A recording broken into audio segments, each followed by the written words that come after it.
Mics are hot. In part 1, we defined a battlefield. We debated fear, efficiency, and obsolescence. If you're still waiting for the industry to return to 2019, you're missing the signal. The debate is over. Today, in part 2, we're handing you the map. No more what-ifs.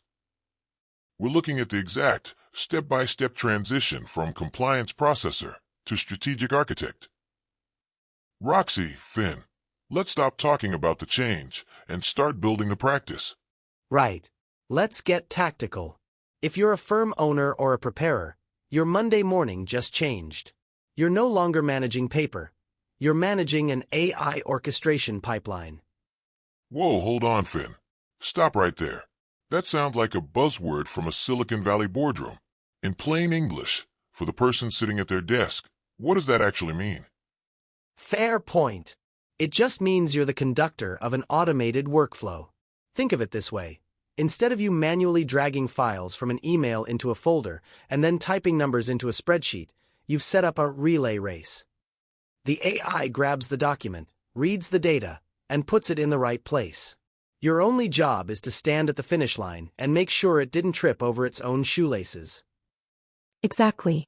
It's just a fancy way of saying you've stopped being the delivery driver for your own paperwork, and you've started being the traffic controller for the technology. And that pipeline only works if you stop being the one who touches the raw data. Your job isn't entry. Your new job is verification. Break that down. What does verification actually look like in the chair? It means you stop looking at individual forms and spreadsheets and start looking at the data integrity report. You use the tools to pull the numbers, but your team is tasked with interrogating the AI. They don't just import the data, they pressure test it. They cross-reference the machine's categorization against the client's actual business lifecycle. And that's the pivot. We aren't training people to check for simple math errors. The tech does that. We're training them to catch context errors.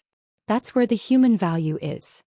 If the AI suggests a deduction that looks great on paper, the human hits the kill switch. That is the new standard of care. But let's address the elephant in the room.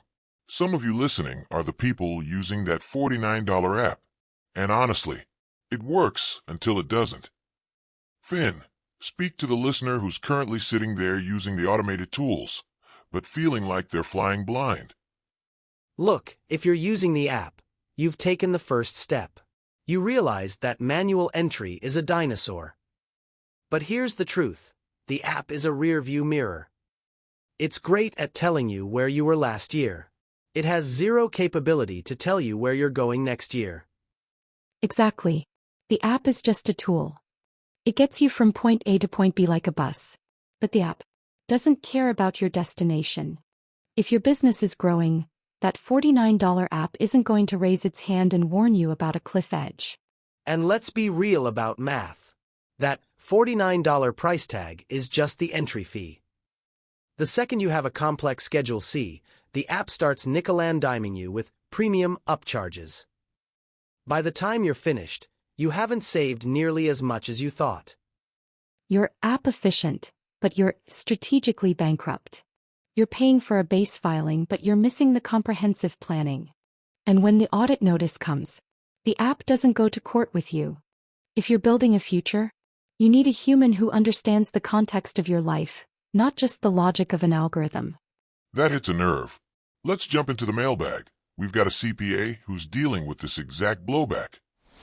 I've got a client, a sharp business owner who just told me they're moving to one of those apps because, quote, the math is the same, so why pay you? I don't know how to respond without sounding like I'm just trying to keep them for their fee. Help me out. Okay, listen to me. If you try to defend your price by talking about the forms you file, you've already lost because the app does file forms. You have to flip the script entirely. Don't argue about the filing. Challenge their definition of value. Exactly. You tell them, the $49 app prepares a form.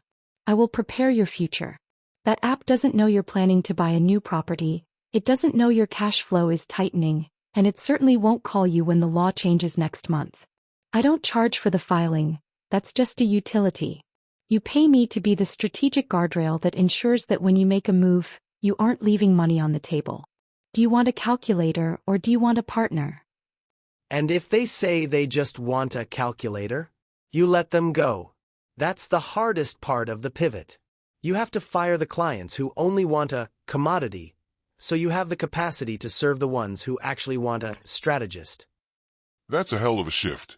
But we've got to talk about the risk. Sentinel Ledger, take us away. How many of your automated financial reports are actually accurate? Exactly. When the software thinks it's right, but the reality is skewed, your firm is the one on the hook for the audit. Don't wait for the regulatory hammer. Sentinel Ledger is the only AI auditor that lives inside your data, flagging subtle deviations that traditional software misses. When the regulators come knocking, make sure you're the one holding the truth. Secure your firm's legacy at sentinelledger.com/sentinel. That's SENTINALLEDGEL. Com and use promo code ECHO25, that's ECHO25, to let them know who sent you.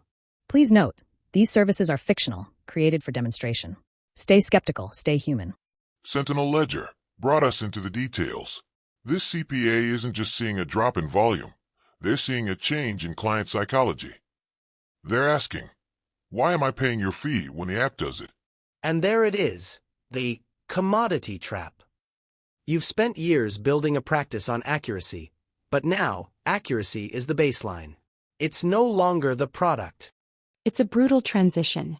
You're being asked to sell your intuition, something that doesn't show up on a tax form or an accounting sheet.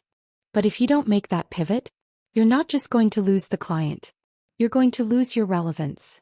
So, the takeaway for everyone listening? Stop selling the filing. Start selling the strategy. If you're not questioning the black box, you're not a user. You're a victim. Keep your notes messy. Keep the code clean. The map is laid out. The tools are ready. Now, it's just about who has the courage to flip the switch. We'll be back next week on our show to break down The Ghost in the Ledger. It's a little sidebar show we thought you guys might enjoy. Thanks for stepping into the echo chamber. Like, subscribe, share. Get this to the people who need to evolve. Until next time, keep leading.